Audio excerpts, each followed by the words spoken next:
All right.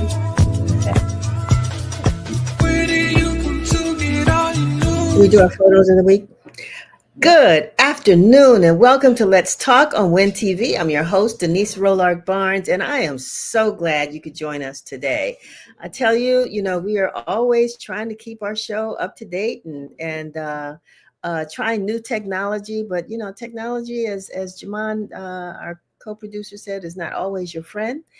So you try something, but so we'll get it going. We're working on something that's going to be very special for you all.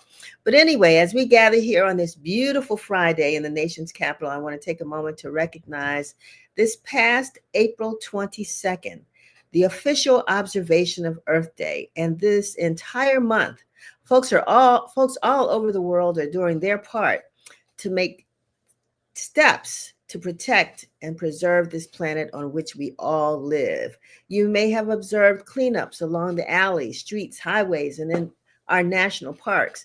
I know I wished I had seen some people cleaning up on this Saturday. Folks were out there like crazy at Anacostia Park. It was beautiful, but they were leaving their mess behind them. We can't do that, folks. We come, we have a party, we have a good time, and then we clean up. We've got to clean up. But anyway, it's a way for us to take time to understand why it's important to reflect on our planet, our responsibilities to our planet, and steps we can also take to preserve its beauty for generations to come. So I encourage you to get involved in your local communities, participate in cleanup events, or even just spend time outdoors appreciating nature. It's a great day to do that today after you finish watching Let's Talk and over the weekend, even if it rains a little bit. We all need a bath. So nature will do its thing and it won't hurt us. So let's go out and enjoy the earth that we live in or live on.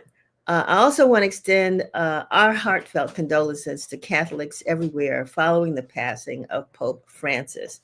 His leadership and dedication to compassion, justice, and faith served as a guiding light for many around the world. Pope Francis was the first Jesuit pope, the first Latin American, the first from the Americas, the first from the Southern Hemisphere, and the first born or raised outside of Europe since the 8th century. He served from 2013 until his death this week on Easter Monday at the age of 88. We keep the Pope's legacy in our hearts, and as officials from around the world go to pay their last respects tomorrow outdoors of St. Peter's Basilica in the Vatican City in Rome, Italy. Our hearts go out to all who benefited by the Pope's work in throughout the world. And you can take time to watch live videos. They will be taking place on all of the major channels. And so, again, our hearts go out to him. As we transition into today's program, don't forget to pick up a copy of this week's issue of the Washington Informer, your source for news and information that matters most to our community. And I promise you won't miss it. Please make sure to follow the Washington Informer on all of our social media channels, connect with us, engage with our content, and stay updated on the issues that affect our community. Again, that's a QR code. That's something new and special that they have for us. So that's the QR code to bring you to the Washington Informer. And so you can take a picture of that and know how to get to us and to sign up.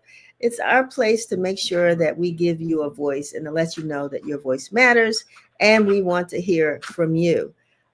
If you missed, did I forget to put the paper up, you all? Did I miss all that? Oh, no. That went so fast, I forgot it myself. But then I'm just going to go back because, again, this is this week's issue of the Washington Informer. The print edition, wants to let you know it's out there. It's on the streets. As you all know, we've been following the local and the national boycott of Target. Sam P.K. Collins was out there with folks on 14th Street last Saturday. That story is in this week's issue, as well as stories about the government furloughs and Ward 7 residents who are making their case for equitable development in the city. There's development taking place all over, and there's some communities that just have been missing out, and Ward 7 is making sure that they get their voices heard. And we covered their are covering what's happening in Ward 7 to make sure that we help to amplify the concerns of the residents as well as the responses from the government and the administration. And in this week's issue of The Informer is WI Bridge. I don't know if you all can see that, but that's the bridge, our monthly supplement published for millennials in the DMV. Lafayette Barnes is the publisher. And hopefully when you pick up a copy of the Washington Informer, you will also get a copy of the bridge. It's a twofer. Well, actually, it's a mini-fer because we have lots of stories in this week's issue, as we always strive to do, in addition to the bridge and so much more. Now, if you missed the conversation Misha Green had earlier this week with Dawn Moore, the First Lady of the state of Maryland, we want you to go to our YouTube channel to hear an insider's look at one of Maryland's most anticipated events, the Preakness Festival. First Lady Moore shared how this event will impact Baltimore's culture, economy, and community spirit. So we've got a brief little segment. We want to tease you with it. So let's hear from Misha Green, our managing editor, and her interview with First Lady of Maryland, Dawn Moore. Your husband, who happens to be the governor of Maryland, is in this week's edition of the Washington Informer as we tout a little actor named George Clooney, setting him up as the front runner, potentially, that the Democratic Party needs for change and potentially a Westmore 2028 campaign, presidential campaign. So look, all I'm saying is, First Lady, if you do become FLOTUS, don't forget about the Washington Informer. We are so focused on Maryland. It's always, certainly flattering to hear Mr. Clooney. But, my husband is you're absolutely right. He is the first Black governor in the history of this state. He's the 63rd governor. He is the only Black governor in the country. And he is so committed to Marylanders, in his work.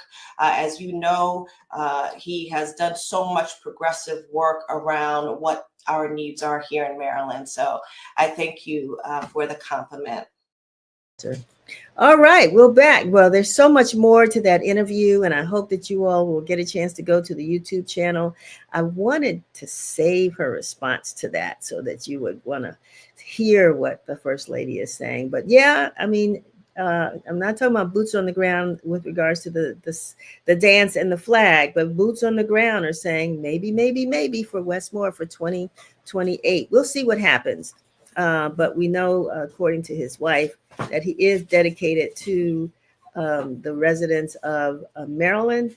And so we want to celebrate the service that he's been doing there so far. So now let's jump into what we have lined up for today. Today's sponsored segment is brought to you by the DC Public Service Commission.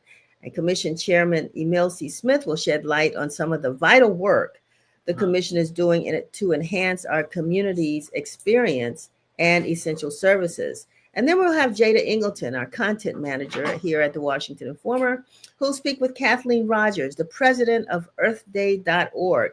And today they'll dive into the significance of the Earth Day, its history, and what we earthlings can do to protect and preserve our earthly home moving forward. And did I say Thompson? And I'm sorry. Okay, Emile. Chevy keeps showing me signs, and they're like all over the place. You all, this is getting a little difficult trying to follow her instructions. So if I said something wrong, did I?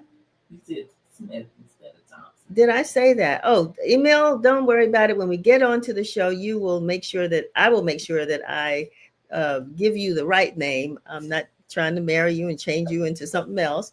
But yes, Emile Thompson is joining us from the DC Public Service Commission. And last but certainly not least, I'm thrilled to welcome the fabulous and beloved actress Kellie Williams, star of Family Matters, I'm looking forward to a fun and delightful conversation about her illustrious career, her passion projects, and her journey in the entertainment industry. So stay tuned. But before we bring on our first guest, let's hear from Curtis Knowles, who will share this week's news broadcast, followed by DeMarco Rush, producer of a special Earth Day story. And now, Curtis Knowles. This is WIN TV News, bringing you the news that matters.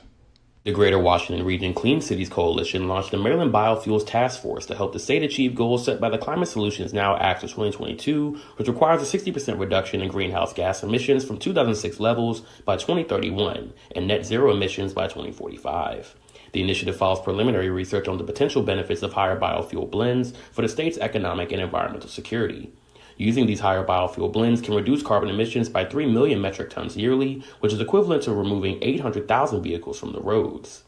Antoine Thomas, the executive director of the Greater Washington Region Clean Cities Coalition, commented saying, quote, "The road to achieving Maryland's carbon reduction goals needs to be paved with cleaner fuels and a legacy and a new internal combustion engine, while the state's transition to electric vehicles continues."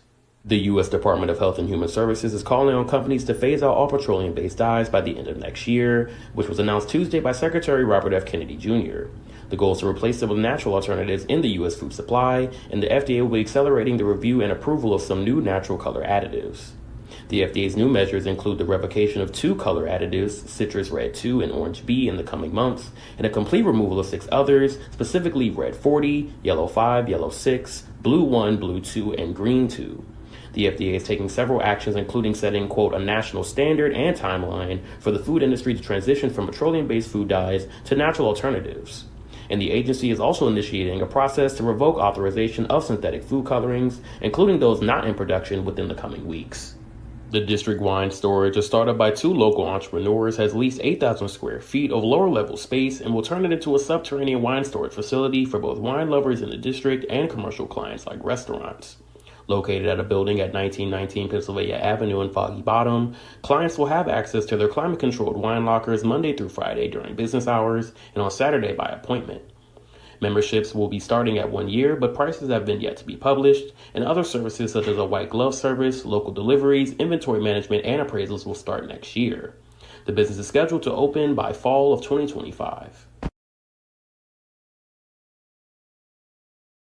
My name is Woyesa McAllister. I'm the Director of Community Conservation with Potomac Conservancy. It's really important for us to continue to empower communities and connecting them to our hometown river, because our collective effort is what matters. Over the next 10 years, our goal is to return the swimmable and fishable Potomac River. Today, there are about 50 people signed up. It's a good turnout, and it's really important for us to involve the community members to do this amazing work to prevent litter entering our hometown river. So it's a nice way to meet new faces and feel like you're doing something more with your Saturday than just sitting at home. There's a lot of parks in the DC area that get a lot of care and a lot of resources put into them. And this is a park where it really feels like this is a space that needs love. My name is Haley Gibbs, and I work at the Center for American Progress. I wouldn't say that it's a ton of work. I mean, it's a good bit of trash to sift through, but it's always made easier doing it with other people. A good bit of our drinking water, the vast majority of the district's drinking water, comes from the Potomac. There's a really good recreational sort of community around the river, so as clean as we can make it, as welcoming as we can make it to kids and families and whoever else wants to spend time here, I think it's definitely worthwhile, and hopefully we'll get there. All right. Thank you, DeMarco. I really appreciated that video. And it's funny because they were out there at Anacostia Park. And I told you all I was out there on Sunday trying to do my little walk thing, or maybe it was Saturday. Folks were having a great time, a great picnic, but the trash was atrocious. So if anybody's listening to this message, I don't care where you all go to have a great outdoor event, just make sure you take some trash bags with you and clean up behind yourself, because like we heard in this video, a lot of that trash ends up in our sewer system and then ends up in the river. And yeah, the city spent millions for some cleanup thing that's in the river, but we don't want to overtax it when we can do our own part to keep our parks and our communities clean. So moving forward, thank you so much for that, DeMarco. This next segment is brought to you by the DC Public Service Commission, whose mission is to serve the public interest by ensuring that financially healthy utility companies provide safe, reliable, and quality utility services at reasonable rates for the District of Columbia customers. Your energy, your message. The DC Public Service Commission is building a path to help our city achieve its clean energy goals. We're studying how distributed energy resources, or DERs, allow communities to generate clean, potentially cheaper energy from renewable sources and reduce greenhouse gas emissions. We've also prioritized adoption of electric vehicles, or EVs, as another way to make the district's energy grid more sustainable. We're helping utility customers access data to track their energy usage and make their home more efficient. Through the DC Power Connect website, utility customers can shop and choose an energy supplier offering clean energy options. The DC PSC is bringing stakeholders, policymakers, residents, and businesses together to find new and innovative ways to meet the city's aggressive climate goals. 100% renewable energy by 2032. Learn more about the DC PSC's clean energy efforts at dcpsc.org/cleanenergy. Thank you so much. And it's my pleasure to introduce to some and to reintroduce to others, because he's been no stranger to Let's Talk, Chairman of the Public Service Commission, Emile Thompson. Welcome to the show. Welcome, welcome. Thank you for having me back, Denise. Oh, it's always a pleasure because you all do so much in the community. And I know I gave an intro and we just saw a video, but in your words, tell us about the Public Service Commission and how you serve district residents. Yeah, so the Public Service Commission of the District of Columbia, our primary role is to oversee the utilities, PEPCO, Washington Gas, and Landline Verizon DC that operate in DC. And when we say oversee them, we regulate them to ensure that they provide safe, reliable, and quality utility services at reasonable rates to DC customers. And so we serve as that check against the utilities to make sure that they are doing what they're supposed to be doing for the DC residents. And we also take all of this into context with the district's clean energy goals. And so we make sure that the way they are operating is in alignment with the city's goals. Before we talk about the Power Path DC project that you all are working with and some other things related to Berry Farms, I know that in the news this week, it was reported that I think it's Washington Gas residents are about to experience a rate increase. Anything you can tell us about that? The report was that, each person is going to experience about a $15 increase in their service. Can you give us a little background on that or prepare us for what we're coming down the pike? Yes. So what I'll say is, yes, Washington Gas has filed a rate case application. And as part of that process, they file an application, and then you have various parties who then respond. Parties like OPC, the Office of People's Counsel, which is the statutory representative of the DC residents. You also have the Sierra Club, DC Water, the federal government, all the entities that use gas in DC then file comments and testimony as well. What I want to emphasize is just because Washington Gas says that they want to increase rates $15, that does not mean the commission has to. The commission looks at the application and decides what's the appropriate amount. And so that's the process we're going through right now. It's actually very timely that you bring this up, because we had a community hearing last week at the Petworth Library. 2 weeks prior to that, we had one over in Ward 7 at the Benning Road Library. And then we'll have one, our last community hearing is upcoming Monday, actually. So Monday, 3 days from now, at the Public Service Commission. Sorry, I take that back, not Monday, Wednesday at the Public Service Commission. And people will be able to call in if they're unable to be there in person, but to really provide their comments and their perspectives about this rate increase. Interesting. I'm not looking at a calendar, but I think that's April the 30th, right? Wednesday, April Yes, 30th. and I'm gonna double check. I'll double check that and make sure I have the right information. But we certainly encourage the community to come out and speak, and because it's very important that we hear their perspective and how these increases will affect them. Right, right. Everything is going up these days, so it's almost no shock to hear about increases. But our pocketbooks are not going up at the same rate. So yeah, I'm glad that we were able to talk about that. And anything you can share more about that before we sign off. But let's talk about some of the projects that you all, the Public Service Commission, is working on right now. We've got the Power Path DC pilot project. Talk about that. What is that about? Yeah, so Power Path DC was a project, a case that we really started about 10 years ago. And the primary idea behind it was, how do we modernize our electric delivery system such that we can meet the district's clean energy goals, right? And so how do we unlock our system so we can have more rooftop solar, so that people can charge their vehicles, so that people have more autonomy and choice over their bill. And one of the things that really came out of it was this Power Path DC pilot projects. Now, these pilot projects, which is very unique, is they're not funded by ratepayer money, which is a big thing. You probably recall about 7 years ago, there was a big Pepco Exelon merger.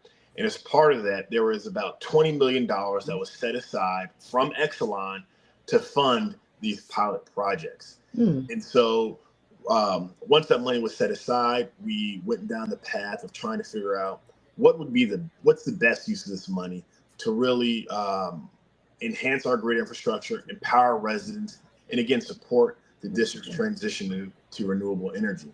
So Power Path DC is working to deliver a host of benefits for district residents, including cleaner air, lower energy costs, and improved grid reliability. It's interesting. And no, I had forgotten, really didn't realize that money was set aside for these projects. And it's, I don't want to get into politics, but at the same time, while some people are putting their brakes on some of this renewable energy agenda, the cities and states seem to keep moving forward because, that's the direction we're headed in. Yeah. So we haven't been able to turn the ship around, or folks haven't been able to turn the ship around. So it sounds like DCPS is Public Service Commission is still moving forward. And then you've got a project at Berry Farms redevelopment. Talk a little bit about that. Yeah, so currently there are 3 pilot projects in process. The first one is what you're talking about, the community heat pump project. And so what that is a large-scale geothermal heat pump system that's being installed both at Berry Farms redevelopment and the Meadow Greens Court. And it's funded by a pair of $2.5 million grants coming from that money. The partners include the Preservation of Affordable Housing, Bright Core Energy, and Energium Group. These systems will reduce carbon emissions, stabilize heating and cooling costs, and improve air quality for residents. The drilling has actually begun for the Berry Farms project, whereas the Meadow Greens Court project is still in the planning stage. I think what's particularly important about this one is, we talk about, in your intro, you talked about ensuring development was happening equitably across DC. And this is a clean energy project that is going into some of the neighborhoods that need it the most, right? And so especially are proud of that project. I'll briefly talk about the other 2. One is the solar aggregation advanced inverter project. And that project will harness advanced inverter technology to enhance communication between rooftop solar installations. What is the word you're saying, Emile? Because I'm missing that. You said ver? Oh, inverter. Sorry. Inverter. Yes. Okay. Yeah. All right. Okay, doke. And that will, sorry, there's a fly in here. Sorry. It will help manage solar hosting capacity, so that will empower more households to get solar and reduce the cost of not only upgrades to the grid, but also allow homeowners to have reduced electricity bills. And then the last project is a transactive neighborhood renewable microgrid. And this neighborhood scale microgrid will serve about 50 to 200 homes and buildings, enabling independent operation during outages. So really building resiliency. So if we have a big storm come through, perhaps this will allow them or prevent them really from being disconnected. And that's currently being, we're searching for more RFPs. So that's on our website at dcpsc.org. And that RFP is going to be open until June 17th, 2025.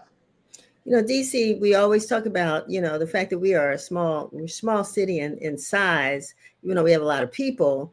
But I'm just curious, you know, when people want to learn more about what the Public Service Commission, your projects are, what's the best way to learn about that? Is it going to the website or what? Yeah, the website's always the best place, dcpsc.org. We have, if you go on the right, I believe it's the right side of that page, usually we have our RFPs, a request for proposals posted right on the front page. But it also contains all the information about what we do, resources to residents, resources about how you can lower your bill, updates on major cases such as the rate case. So it's a very informative website, and I encourage anybody to go. You can also call us if need be, and we provide information on the website as well. And now, you know, we were all locked in. It's hard to believe that COVID was as long ago as it was, but then it seems like it was yesterday. But now people are out and about. Community meetings are being held more throughout the city. Does the Public Service Commission send folks out to talk to residents about some of the things that, you know, they may not go online to read? Yeah.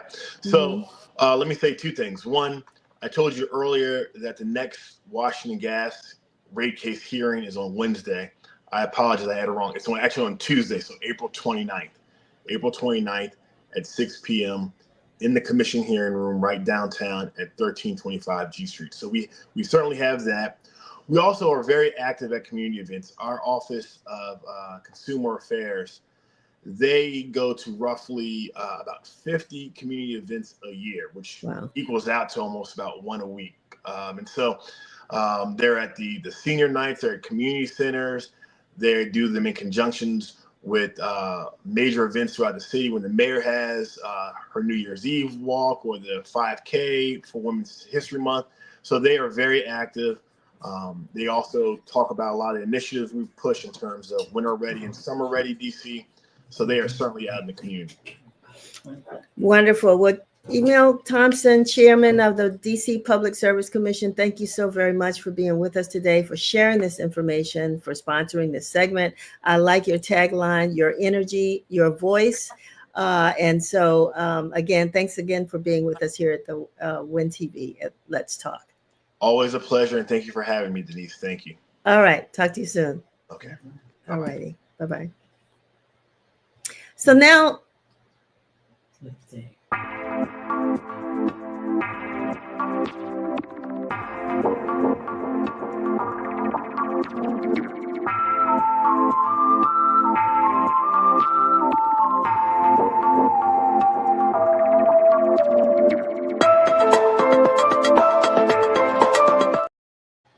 all right, surprises. That was a great addition. Thank you very much, producer Chevy Lassiter, for that closeout again. And thank you, Emile Thompson from the DC Public Service Commission for that sponsored segment.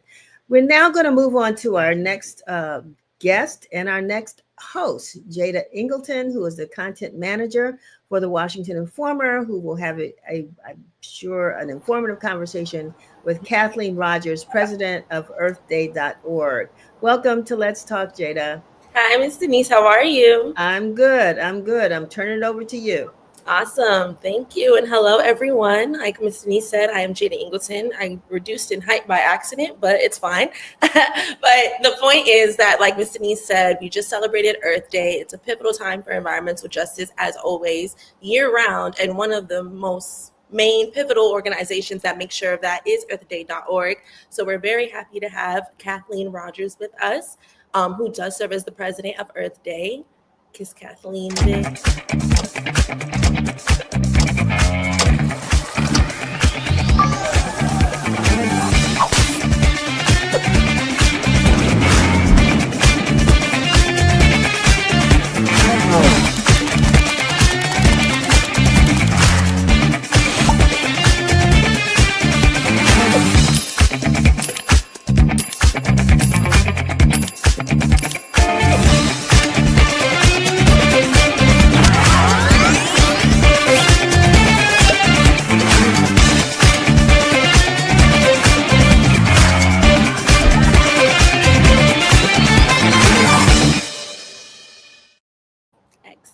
And here with us now is Kathleen, the president. How are you, Kathleen?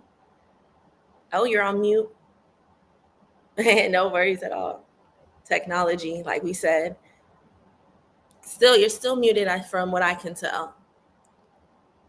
You should see the function and at the lower half right next to where it says camera, settings, etc.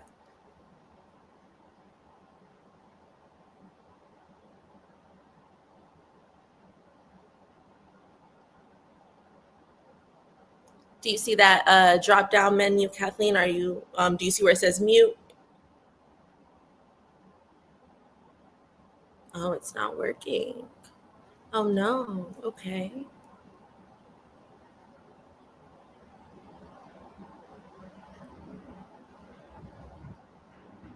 Okay, well, while we try and get this squared away. Oh wait, here, how's that work? Yeah, it works perfect. Welcome. Sorry, I don't know when that happened, but because we were talking away, but anyway. Yes, no, but I'm really bad at technology, so that's totally I claim credit for that mess up. No worries. Thanks for having me. Us. How are you doing? Yeah, by the way, I love the previous segment about the local PUC DC. Mm-hmm. It matches up and syncs up with a lot of our goals. And the other thing I think that he was saying was that everything's happening at the local level. We couldn't agree more. So great segment. Awesome. Thank you. We're glad you enjoyed it. And we love to have guests that sort of connect with their different projects. So, I mean, why don't we jump in? Tell us a little bit about what you all are focusing on with earthday.org, and then how does your role fit into that, specifically with your own passion? So, every couple of years we have new themes. So this year, our Power Our Planet kind of spoke to the big issues of our time, is where we get our power, and whether we have the power to change things, not just in terms of energy, but in terms of the environment generally. So it's kind of a double entendre, if you will. Our Power Our Planet is really about it's going to save the planet if we move to renewable energy, but it's also that we have the power to change it. And I think a lot of us are feeling a little bit less hopeful than we normally are. Everybody in our business are pretty much optimists, but times are tough. So our Power Our Planet is really about educating not just the U.S. General public about renewable energy, and also globally, because we're in 192 countries now with Earth Day. But additionally, the big deal is that we collectively have the power to force governments to adopt renewable energy and environmental protection if we just work together. Excellent. And I'm glad you made that point, because I know that the Earth Day Org Network has been, involved in a lot of environmental policies that have passed in the past. So if you could, share a little bit about what some of those accomplishments were, and then with what you were just saying, what are some of the ones that you want to tackle amid this current Trump administration? So jumping back for 2 seconds to the history of Earth Day, it started in 1970. So this is our 55th anniversary. So 50 years, but 55th anniversary of that. And back then, you had industrial development had kind of trashed the joint, if you will. And we had rivers on fire and birth defects and lead in our, not just the pipes, but in the water. And tailpipe emissions were awful. It was kind of an extraordinary time of a kind of reckoning with what happened when industrial development started in the 1800s, and the culmination of that by 1970, it was pretty profoundly bad. Then the movement itself kind of capitalized on both the anti-war movement and the civil rights movement, because there was a huge amount of unrest. You certainly weren't there. I was too young. But from what I understand, and still talking to Dennis Hayes, the person who organized the first Earth Day, who's our emeritus chair of our board, it was supposed to be a teach-in on campuses, but it jumped to being a national event with 20 million people, which was about 12% of the population. It freaked everyone out in Congress and the president, who was Nixon at the time. And so they rapidly moved to create all the laws that we now enjoy. Rolling them back is a really bad idea, whether it's from an environmental justice perspective or if it's a climate perspective, which impacts all of us around the world, in some countries much worse than here.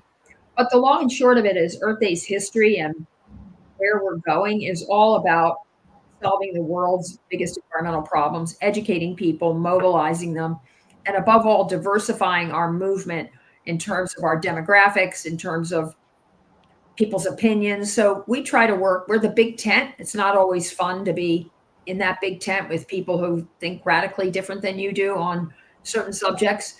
But our goal is really to make sure that everybody has a healthy, safe life, good jobs, and that we, keep up momentum for environmental protection in the face of the onslaught of negative national governments and corporate investments in making sure we're not successful. And in terms of that, so, I mean, is it a lot of when you see the challenges that you at the organization when it comes to pushing your environmental message every year? What are some of those challenges? What do they look like? Is it mostly at the corporate federal support level, or how has it been navigating that within as president? Well, money in politics doesn't help because we're outspent, 10,000 to 1. For every dollar the nonprofit world has, industry has an extraordinary amount, and I call it sort of corporate interference in political outcomes because they dump so much cash into political candidates who will then carry their message. And so, and I understand we're living with a Supreme Court decision that nobody in their right mind, I think, would have thought was going to happen, which is that corporations are people, so they can put a lot of money into elections. But what happens is we're forced to be really creative, very strategic, targeted in what we want to get done. So even though people want us to be everywhere all at once, the reality is, even though there are many environmental groups, we don't have the money to fight every single battle at the national level. So Earth Day in particular believes in local action. We believe in building grassroots movements. We believe in working with the most disadvantaged communities, the most disenfranchised, the most marginalized, and the most polluted communities. And so our goal is to build what I call environmental political power, which also, by the way, has to do with jobs. It has to do with trees. I mean, in poor communities, most people commute to their subway or to their job in unlined with trees, streets and roads. It makes life so much more difficult. So we really focus on working with people to make them understand what the definition of the word environment means, which is, if you look it up, what surrounds you. And if what surrounds you is not great, then we want to work with those people to get the political power that they need to make it change. Absolutely. And I want to dive, into specifics. With our paper that, like Ms. Denise said, just came out yesterday. You were featured in it on behalf of an Earth Day story that the Informer did. And one thing that you spoke about, for those of you all, page 22 in our April 24th edition. But either way, one of the things that you talked about that I found very interesting was the discussion of microplastics, and especially how the effects it has on children, with even just where they sleep, to drinking from plastic bottles, which is for anybody that drinks a plastic bottle. So can you talk a little bit more about that conversation, and what are some of those dangers, especially as it pertains to youth, that people may not be aware that you are focusing on? Well, the science is getting almost to the point where it's extraordinarily dramatic. It's worse than the evolution of the tobacco and cancer connection. What we're seeing is plastics was introduced. The first one was in early 1900s, but it really took off in the 70s, 80s, 90s. So your plastic load in your body, Jada, is probably double what mine is, because you've been exposed to plastic for a much longer period than I have been. But what we're seeing is studies that show that people who have heart attacks that have microplastics in the plaque, which gives them the heart attack to begin with, they're the ones who die, because your body cannot get rid of plastic. It can't be eliminated like other toxins. It just stays in there and accumulates. They're finding it accumulating in your lungs, in your brain, in your arteries, in the placentas, and brand new babies are full of plastics. A brand new study came out on babies and how much plastic is in their brain, and it was stunning. in addition, people don't understand that plastic, which is oil, is made up of sometimes dozens of chemicals to get the kind of plastic that you need. So it's not just the oil that's going into your body, which itself, there's no such thing as virgin oil or virgin plastics made out of oil, because you need chemicals. None of those chemicals, give or take a couple, but hundreds of them, are not regulated or tested by EPA. They have no idea if you combine these 6 chemicals to make this product and it ends up in your body, what the impact's going to be. It's incredibly difficult to do it, but they're not even trying. So my biggest concern is, in addition, plastics takes a minimum of 1,000 years to break down. And when it breaks down little by little, as the sun hits it, or as that plastic tube goes in your arm when they take your blood test or whatever they're doing, it heats it up, it melts it down, so you have more and more plastic going through your system. And so the biggest problem I see is we don't understand the connection between the chemicals, the plastic, and what we can do to stop it, because we all know plastic is a useful product. But I also see plastic companies and oils companies absolutely committed to turning those stranded assets, which they'll have, meaning all the oil, that's their assets, will be stuck if we move to renewables. So if you ask any of them where they're going, it's plastics. That's the future of Shell, Exxon. It's in plastics. And right now, we really need to figure out how to move completely away from oil-based to chemical-based products that we use every day and come up with something else. One of the most idiotic things I've seen recently is we just made huge inroads in our national parks and our cities to get rid of plastic straws. They're really bad. They kill animals. They're bad for our kids. We're putting them in our mouths, which are hot, and we're sucking into microplastics because then people are slightly inconvenienced, myself included, by a lousy paper straw. But the reality is they were getting better and stronger and more useful. It's just the oil companies paying people off that makes people sign executive orders to say, we want to bring back plastics.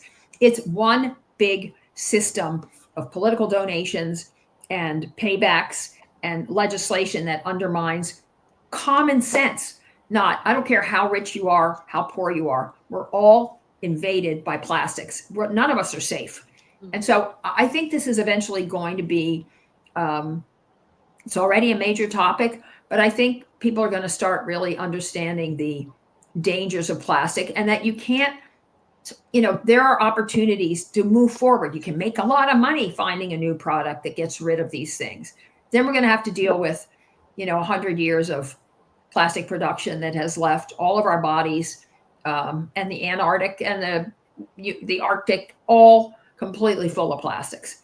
And I hate to be negative, but I think it is as big a problem as climate change, and we need to deal with it and not allow our political leaders and our corporate leaders and other people who don't want to be inconvenienced to just sign off on taking steps backward to replace it with materials that are better and healthier for us, animals, our kids, you name it. So that's, our plastics program is really focused on getting information, and nobody likes change, right? I don't want to have to throw out everything that's plastic in my house, and but I have done it. I've invested back in glass and silicone and other things that work actually really much better, don't break down, aren't all cruddy after you wash them in the washing machine. So it's a switch, but we used to use glass. We used to use aluminum, which is much better. So we can go back to those things without really suffering the kind of health impacts that we're seeing with plastics.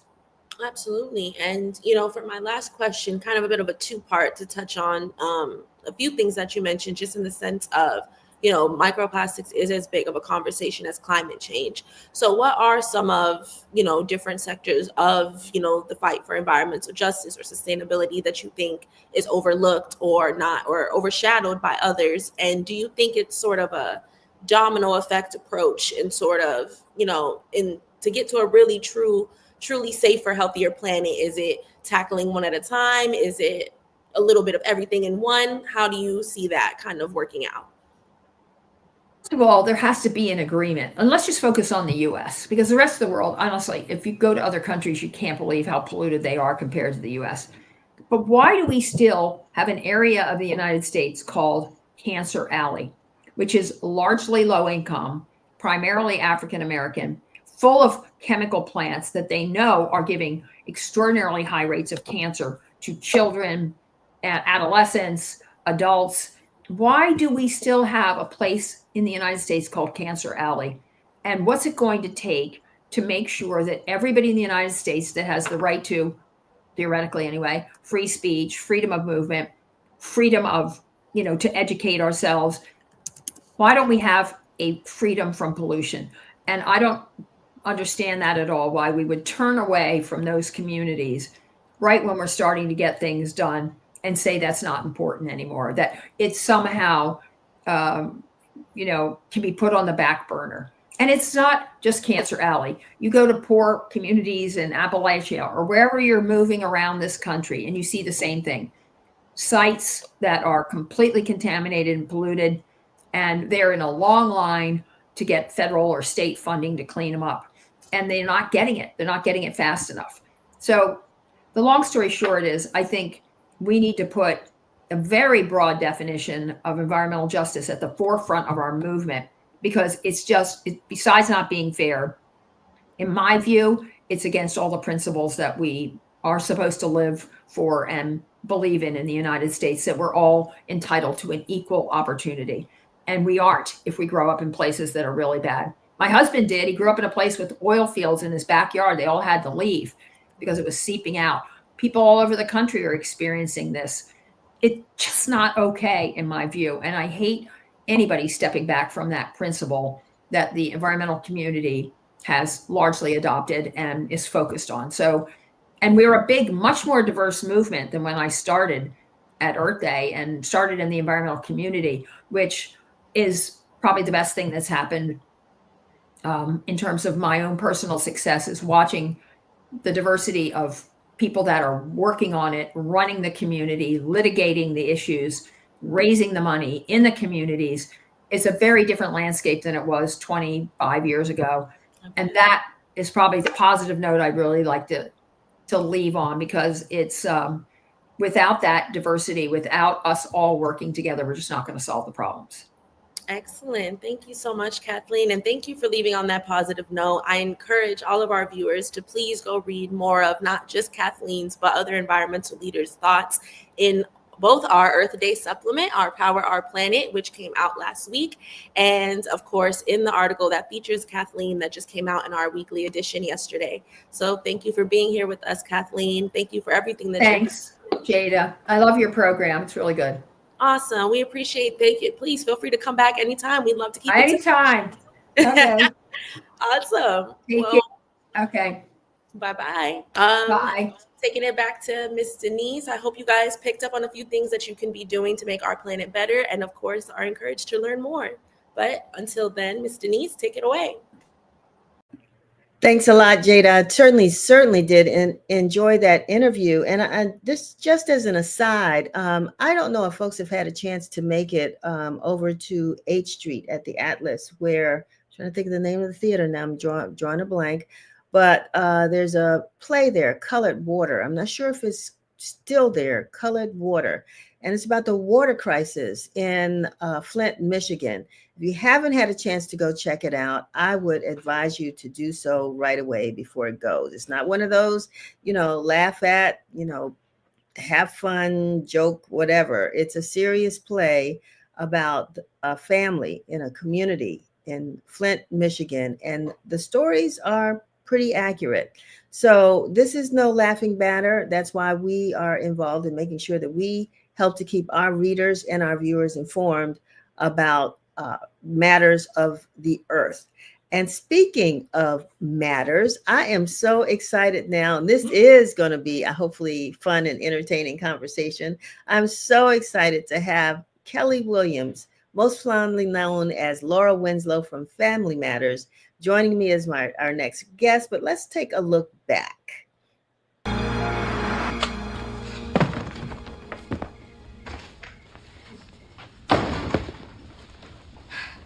I cannot believe you showed up at the party and looking like that. Trust me, young lady. What I look like is the least of your worries. How could you do this to me, Mom? Do this to you? You know perfectly well you were supposed to be home by midnight. Mom, I told you, I lost track of time. Why are you freaking out like this? Because we have rules, Laura. And as long as you're living under my roof, you better abide by them. Mom, do you have any idea how humiliated I was tonight? Everyone was staring. None of this would have happened if you had come home on time. Mom, none of this would have happened if you just stopped treating me like a child. Treating you like a child? I'll stop treating you like a child when you stop acting like a child. Now go to bed. You're grounded for a month.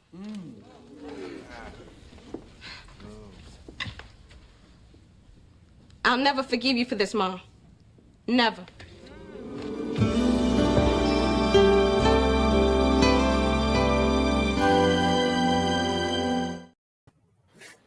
Whoa, Kelly, what a scene. What a scene. And what a scene, all right, because you know that wouldn't have worked any other place but on TV. Well, how you doing, Miss Denise? I'm doing great. I'm doing awesome. Great. No, I brought back memories because I had one of those moments. I had a couple of those moments, but I'm like, ground me. I had a good time at the party anyway. Oh no, not me, because my mother was a nut. I didn't play those kind of games. I hear you. How are you doing? I'm well. How about you? I am glad to have you with us, to talk about your life, your journey, what's been happening since Family Matters. We got some catching up to do. What's going on in Kellie Williams Jackson's life? Well, of late, I moved back to this area, but of late I've been producing with my father and my stepmom, and we have a production company called Dream Merchant Media, in which we produce a lot of made-for-television movies. Interesting. Okay, and so you're in front of the screen now. You're doing production work. What's the difference like? What is that experience? Well, it's still storytelling. Okay, but mostly behind the scenes is doing a lot of grunt work, trying to make to gather all of your friends together to get something done. So when you're an actor, you just show up and do your job. When you are a producer, you're gathering all the resources to get the project made. You say you're back in the area, and I forgot. I should have remembered that you are here because you're from this area, correct? Yes, ma'am. Where? I was born in DC and I grew up in Forestville, right outside of the city. Okay. All right. So how did a lot of people, and this is interesting to me because, there are a lot of young folks who just, who are interested in the arts, right? Mm-hmm. And it's I think DC helps to prepare us, but isn't the place where the opportunities always are.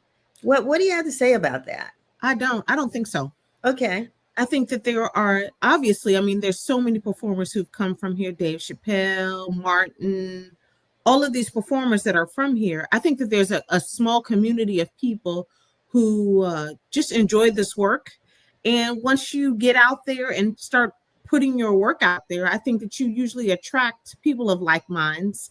Because being here, I've actually met up with a lot of production companies and performers and behind the scenes people who just enjoy the process.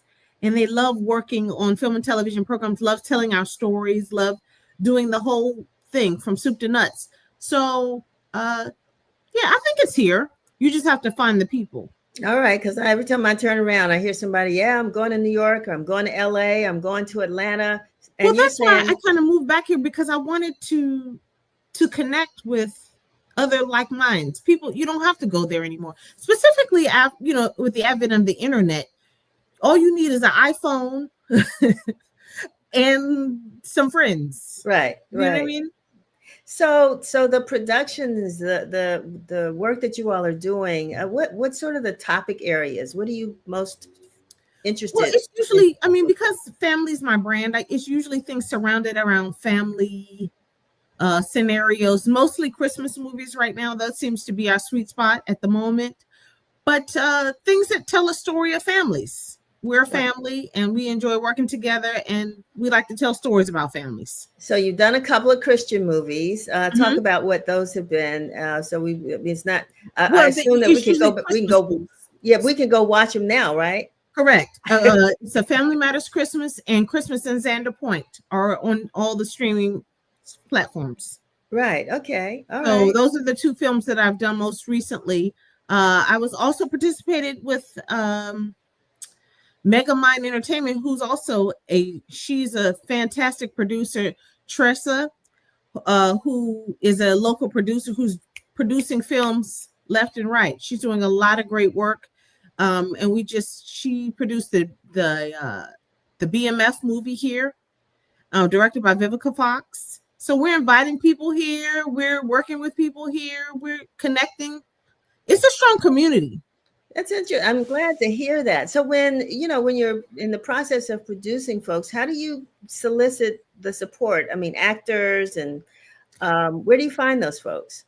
Well, I think that's the thing that people don't understand. I think people think that you have to have all of this grand things. And for some people you do, but most times performers and creatives, they just want to work. So, I mean, as long as the environment is ripe and you're doing something and you give people an opportunity to work, people love just doing what they love to do. Right.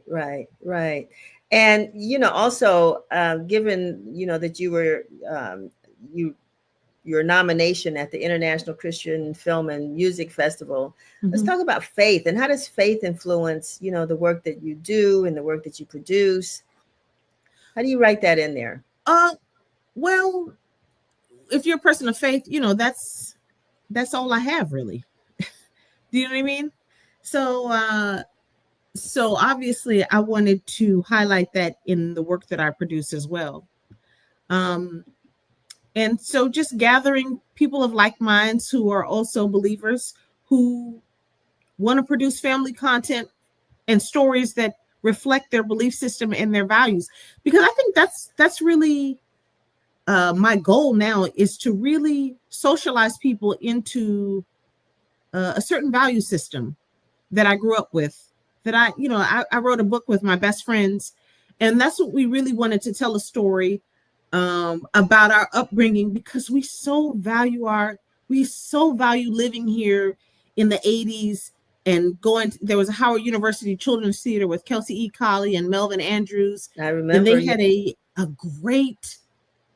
they had gathered just a great amount of talented kids, and we used to perform all over the place, and we had a good, I met my best friends there. We've been friends for 40 years now. That's amazing. So, I mean, the creative experience, and the creative process is just it's a great thing. And I wanted to try to recreate that again. So, I mean, talking about you and your friends, I mean, and that's the other thing that's sometimes so unfortunate, Kelly. We know that we have like our friends when we were kids, and then our paths take us to different places. I mean, yours took you to national television. Right. And I don't know where they went, but Right. I mean, how were you able to sustain or maintain those friendships and then come back together? What was the thread that kept you all together? Well, I'm not exactly the most gregarious person you've ever met. So listen, I held on to people who was willing to hold on to me, right? Got you. But we met at that children's theater at Howard. And we just, again, I don't think that people, really know what it was like growing up here in like the early to mid 80s. And I mean, it just was a great time. We had a great time together. The city was really ripe with a lot of opportunities, and we enjoyed it together. So I mean, we never wanted to, it never crossed my mind that we wouldn't always be friends. What was your neighborhood? Where were you? My family neighborhood is at 11th and K. Okay. But my parents moved out to Forestville, Maryland, too. Right. So those friendships, did they start in the city, and then you were able to maintain them once you moved outside? At the Howard University, at the theater. Okay. All right. So every summer they offered a children's theater program where you would do all these productions, and they would teach you all these techniques, and you would get to hear from people, famous people who would come to talk to you about having a career in the arts. So, I mean, it was just really rich and really like it was so good. You should really talk to them. Kelsey E. Colley and Melvin Andrews, they are like really, really, really titans of children's theater and really, just the creative process for young people. They're really great people. I would almost bet, Kelly, since we just celebrated our 60th anniversary, that somewhere in the archives of the Washington Informer, we may even have a story on you and them. I know we covered the children's theater. So you get a side ponytail. Might be. That was a popular hairstyle in those days. I watch the show now, and every episode is like the ponytail that's like sticking up. I was like, I'm gonna kill my mom. What in the world? Yeah, that was well, I don't know if it was it your mom, or was it your mom saying, Kelly, go in there and do something with that hair, and that's what you came out with? I'm gonna go stick with my story. Okay, all right. So that's interesting because you're producing movies, now you've done a book. What was that experience like? I mean, really getting together and putting your minds together to create this book. But you know how you sit around and you reminisce about the old times and how good it was in this. And we really do. We just value our upbringing, like adults, and how rich the city was back then, and how many programs there were for young people. So that you were enriched in any way that you were interested. So we wanted just to document that time in our lives and how great it was and how important the adults were and how much they poured into us and how much there was to do and how we traveled around together and how we learned about Oedipus Rex and how we did, productions down at the Capitol and this, it just was just remembering what a great time it was. We wanted to document it.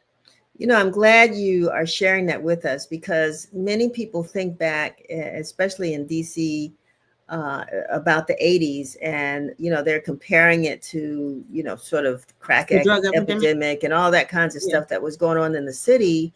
But at the same time, you're saying that young people were still having positive experiences, being nurtured in the arts and other areas, and we don't contrast that, and that's even happening today. Yeah, I mean, does that bother you? That it really does. Even when you talk to people from this area, even about Marion Barry, like how my parents have stories about how he created summer job programs, and I have great stories about how he helped people and created summer job programs, but also like the amount of resources that were available to young people and how concerned he was with the people he represented. You know what I mean? And people see it one story, but they didn't live here. They don't know what it's like. And what a great man he was and how helpful he was to generations of people. And what the city offered so many folks. So that's important. And I think it's, like you said, it's important to tell the other side of the story because this is a great place to live. It was a great place to grow up. And it was a great time to grow up, at least for me.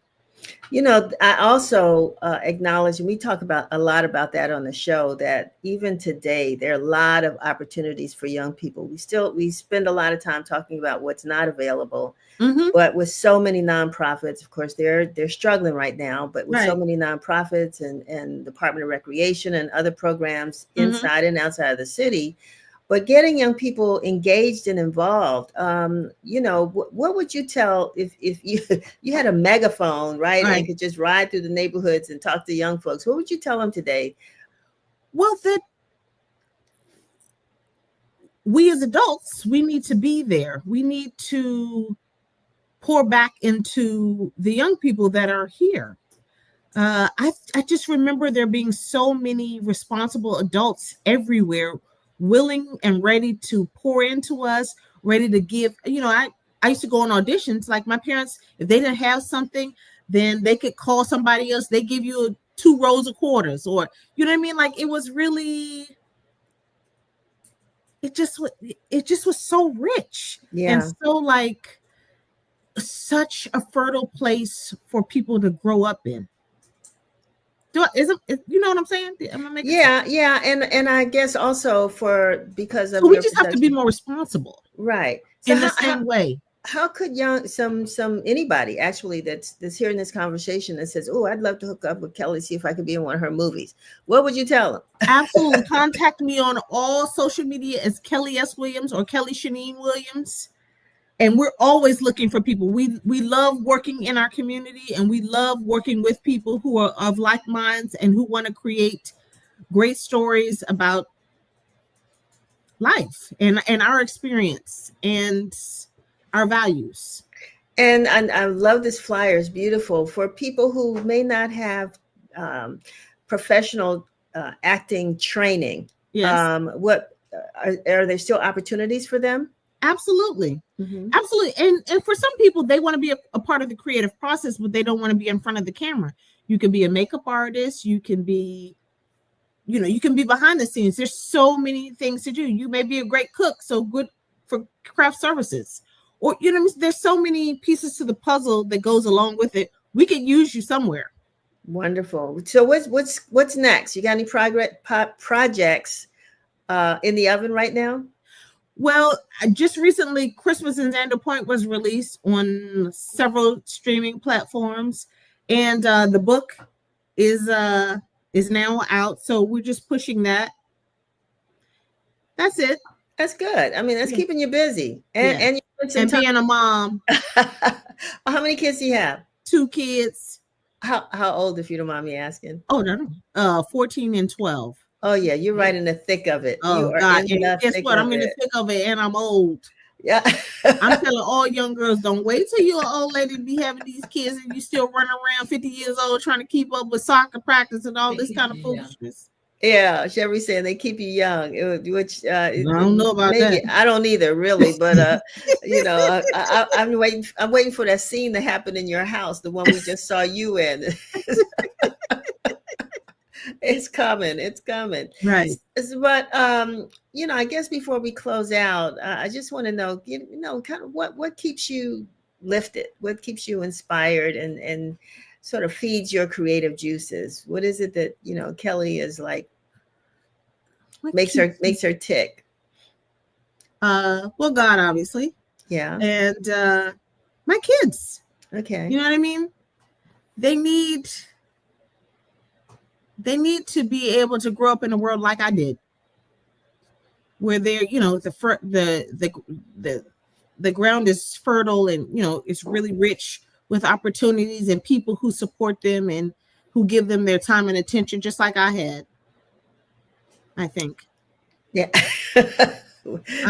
We know when we see our grandkids, did it work or did it not work? Exactly. Yes. Yeah, but I'm going to say, which has nothing to do with anything, but I love that necklace. It is gorgeous. It's beautiful. It's beautiful. It says a lot. It's not too much. It's just right. I appreciate it's too much, but it ain't done till it's overdone, right? I hear you. Oh God. Well, Denise, you are lovely. You know that. So are you. We have to get together. I might find a part in one of your movies. So I'll be reaching out. You with a good time. Exactly. So Kellie Williams, thank you so very much. Jackson, I don't want to leave Mr. Jackson out. Yes, because ain't nobody else crazy enough to marry me.